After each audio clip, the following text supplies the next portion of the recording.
WWE Raw starts off with CM Punk making his return. He cuts a promo.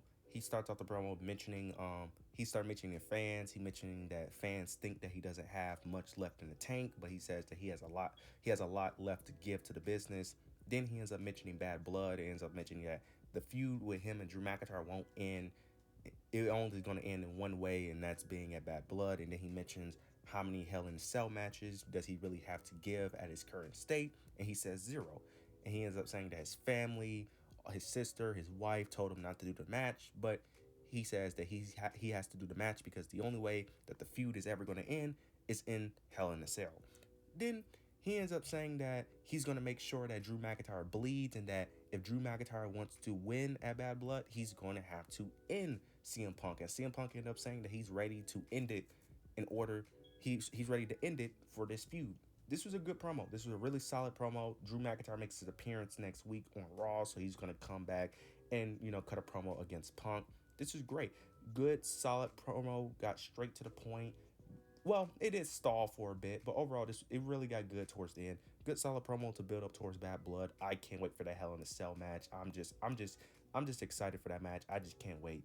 Now we get to Sheamus versus Pete Dunne continuing their rivalry. This was actually a really good match, really solid. I would say this is probably their the best match that they have. But Pete Dunne, towards the end, Pete Dunne tries to cheat. He tries to use the ukulele. I think that's what it's called. I could pronounce that right. He tries to use the ukulele, but Sheamus ends up hitting him with the bro kick. Then Sheamus picks up the ukulele and tries to use it as a weapon, but the referee ends up stopping Sheamus and pulls it away. This allowed Pete Dunne to go underneath the ring and use another weapon. I don't know what weapon he used. I'm not sure, but he ends up using another weapon and ends up finishing the job. He ends up hitting him with the weapon, ends up hitting the bit boot, and ends up picking up the victory. So of course this feud will continue since Pete Dunne did cheat. I don't know how this feud is probably going to end with Sheamus winning, even though I feel like Pete Dunne should win this rivalry to really get him over, in my opinion. But I'm enjoying this feud overall. I wish they would actually get a promo segment together, but I understand why they don't due to time. But overall, I enjoyed this. Next, we end up getting Natalya versus Zoey Stark to continue the rivalry between Selena Vega, Lyra, and PFC. I'm not gonna speak too much on this match. PFC ended up winning. Natalya ended up winning. I did not like this at all because why? And now I'm not a Natalya hater like some people are. I think Natalya is okay. I don't hate her, but I don't like her either. She's just fine. She was all right in NXT, but why is PFC losing? Like, I'm not saying PFC you need to strap the rocket to them, but oh my god, like this rivalry could be so much better if it had more story, and if I don't know. I just feel like this does nothing for nobody. Natalya doesn't need the win. PFC needs to win more than anybody. And then you keep booking them in this way where they're supposed to come off threatening and dominant, but they keep losing, especially with Shayna Baszler and Zoey Stark. Shayna Baszler's whole persona is literally being a dominant woman. Like she had, now to be fair, she hasn't had that dominant aura since like 2019. I get it, but still, like characters like Zoey Stark and Shayna, character thrives off them being dominant. So when you have them lose matches, it just ruins them as a character because that's literally 90% of their character. Whereas someone like Selena Vega or Lyra, their character isn't based off dominance, so they could get over and they could be able to expand their character in other ways. But someone like Shayna and Zoey, they kind of need to win matches in order for them to actually feel important. Look, just gonna be honest. Either disband the group or actually book them correctly. I'm not saying they gotta win tag team titles, but they need to be booked a little bit better, in my opinion. Next, we end up getting a segment between Finn Balor and Rhea. Rhea was getting interviewed, but Finn Balor ends up interrupting, and he ends up basically blaming Rhea and Damian for why they betrayed them, and ends up saying that Rhea never cared about the Judgment Day. She only cared about herself. Then Rhea ends up clapping back, and Finn ends up saying that she loved the Judgment Day.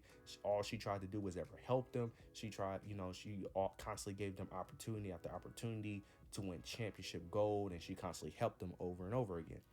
Then Finn Balor ends up mentioning, Dominik Mysterio messing around with Liv Morgan, and he ends up saying that he was the one that was in Dominik's ear to tell him to choose Liv over Rhea Ripley. Then it was about to get a little more heated, but then Jey Uso ends up coming in into the picture, and Finn Balor ends up leaving. This was a really great segment. I enjoyed it. This was really great. I love the different interactions with different members of the Judgment Day because it was just Liv and Dominik interacting with Rhea. I like the different dynamics of having Liv and Finn and Rhea having their interaction, and then later in the show, Liv Morgan and Damian Priest had their interaction. So I like the different members having interactions with different members of each other. I enjoyed that. After this, we end up getting Jey Uso. He cuts a promo building up his match against Braun Breaker next week. He's basically mentioning how he wants to become champion and he wants to do it on his own, etc. Braun Breaker then comes out. He ends up saying that he ends up mentioning Jey Uso, mentioning the fans, mentioning how over he is with the crowd, but then he ends up mentioning that he has done more in 6 months on the roster than Jey Uso has done his entire career, and he did everything without his family. He ends up saying that he's going to expose Jey Uso next week because Jey Uso is nothing without his family. Jey Uso ends up responding, and he ends up saying that he's been winning championships while Braun Breaker was in diapers, which got a crazy pop, but doesn't make sense because this is just factually not true. Braun Breaker is only 26, Jey Uso is 39, so that math does not make any sense at all. But I get what he was going for, but that math does not make any sense, especially around the time when Jey Uso was in the WWE. It just does not make sense. But then he ends up saying that this championship run that Braun Breaker has might be short because it might be short because it's going to end just like his NFL career. Then Braun Breaker and Jey Uso have a stare down. Then Braun Breaker ends up attacking Jey Uso. Braun Breaker does his signature run between the ropes and spear, but Jey Uso ends up catching him in between the sequence and ends up spearing him himself, and that's the end of the segment. This is great. I love that they're making this feud more and more personal. Unfortunately, Jey Uso will lose because for some weird reason, I actually want Jey Uso to win, which is very shocking because I like Braun Breaker more, but I actually want Jey Uso to win. But unfortunately, Jey Uso is not winning, especially with the go home math. If you guys don't know what go home math is, it's basically whenever whoever stands tall the show before they actually have a match typically is the person that's going to lose that match most likely. So yeah. Also, it's too early for Braun Breaker to lose, unfortunately. So we gotta deal with the Jey Uso fanboys crying on the internet, but it is what it is.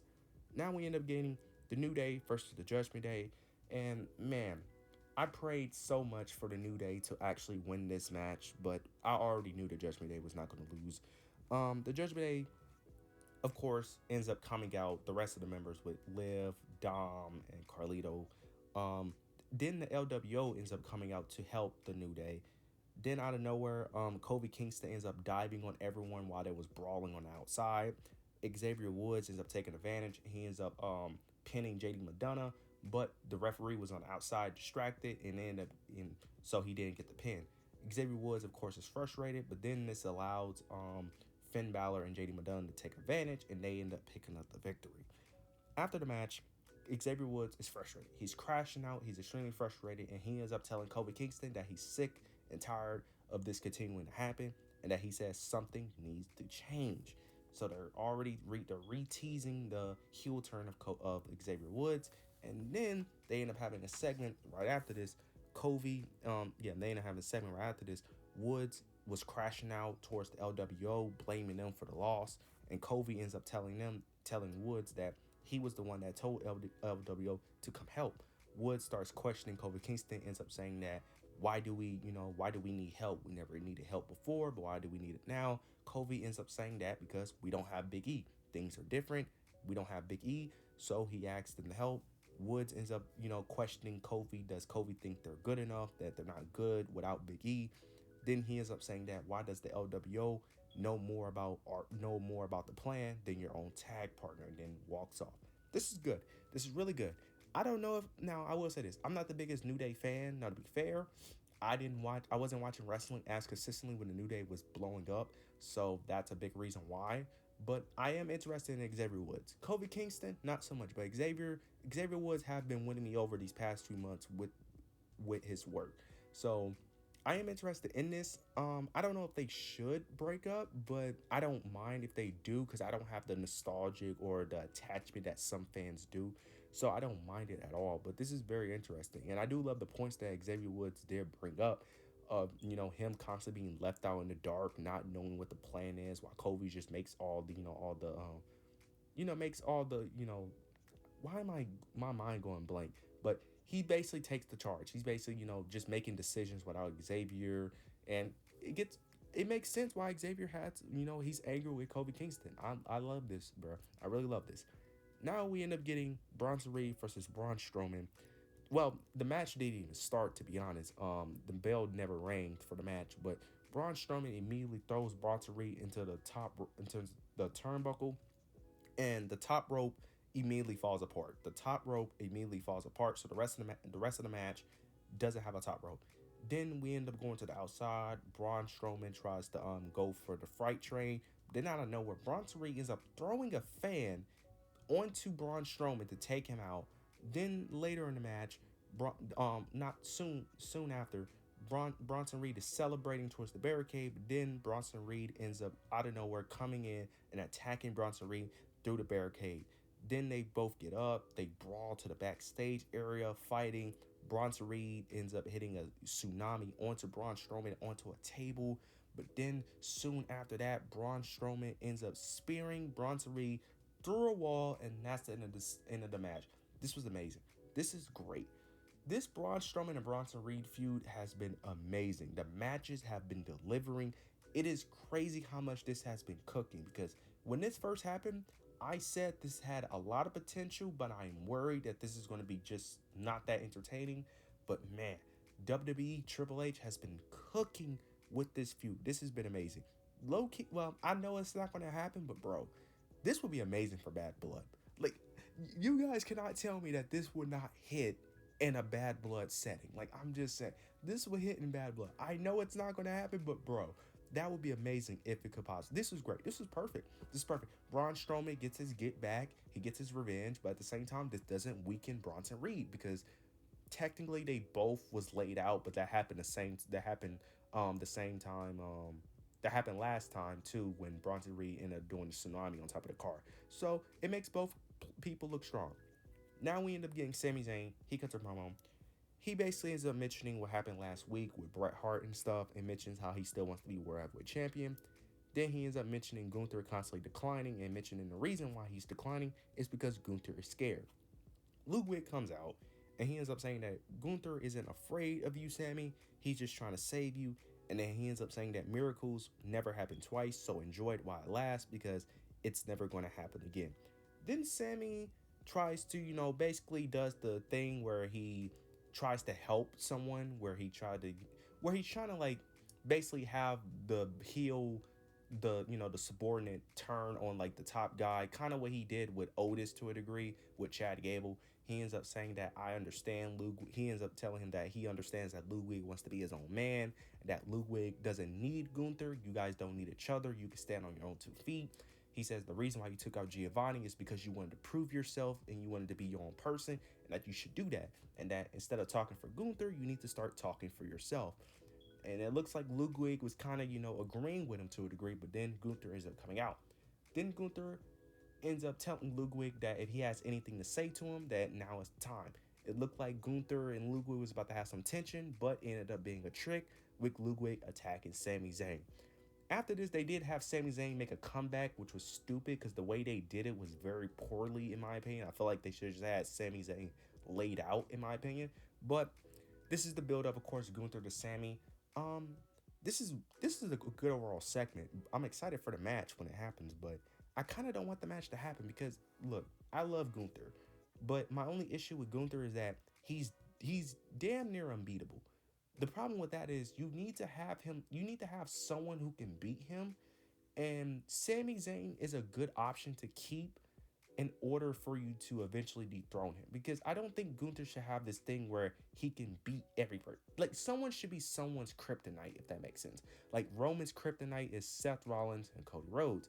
Like, every heel needs that one person that they just can't beat or they have to overcome, because it makes them damn near impossible. Now, you could eventually build up that person, which is true, but it's like, who are you going to build up to do that? Because there's certain people I just don't know would realistically actually beat Gunther. So it's like, Sami Zayn, I feel like, will be that person you can actually do to like be Gunther's kryptonite. But overall, this is a really solid segment. I enjoy what they did. After this, we end up getting Bianca Belair versus Iyo Sky. It was supposed to be Bianca versus Kairi Sane, but they ended up replacing it due to Kairi having an eye injury. That's what they said. This was a good match, good solid match, but Iyo Sky actually won, and she won via roll-up pin, which is very shocking. Now, it still protects Bianca, but I'm very shocked that they actually allowed her to pin her. This is very weird, too, because both people are baby faces now, so it's very interesting how they played this. I'm very shocked they actually gave Iyo Sky a victory over Bianca Belair, because Bianca Belair, she's heavily protected, so I'm very shocked they actually allowed her to get pinned. I don't know what this means, though, because they're not winning the tag titles, not anytime soon, I believe. But I could be wrong. I've been wrong before with the women's tag titles, but I don't think they're gonna lose this quickly. So I don't know where this goes, but I'm somewhat interested. I'm interested just off that pin alone, because that shocked me. Now we end up getting a segment with the Judgment Day and Ilja Dragunov. Ilja Dragunov was giving praise to Jey Uso after Jey Uso left. The Judgment Day ends up interfering, and Finn Balor ends up saying that Ilja is new around here, but he's going to give him some advice and that he should choose his friends more wisely. Ilja basically ends up confronting Finn, ends up saying that, look, he respects Damian, Rhea, and Jey Uso more than he can say about the Judgment Day. So I don't know if they're teasing Ilja being the extra person to help Jey Uso and Damian Priest, because later in the show, Damian and Rhea need some more help still, even with Jey Uso. So they could, put Ilja into this feud, which I wouldn't mind because Ilja isn't doing anything. So that's very interesting to see. But I'm interested to see how that plays out, because there's no reason to add that if he's not going to be inserted into this feud. Now I'm going to get to the main event. Damian Priest versus Dominik Mysterio. Damian Priest picks up the victory. After the match, Judgment Day, of course, ends up attacking Damian Priest. Jey Uso tries to come out and help, but before Jey Uso gets in the ring, Braun Breaker out of nowhere spears the crap out of Jey Uso. Bro, that spear was deadly that he did, getting his payback from earlier in the show. Then Rhea and Damian are just constantly getting destroyed by the Judgment Day. The Judgment Day is standing tall. This was an overall great episode of Monday Night Raw. I really have little to no complaints. The only complaint I have is the PFC, but I am a bit biased. But at the same time, everyone else don't like them either. So, but overall, this was a great show. Love everything they did. You guys let me know your opinions down below. Make sure to like, comment, subscribe. But yeah, that's it.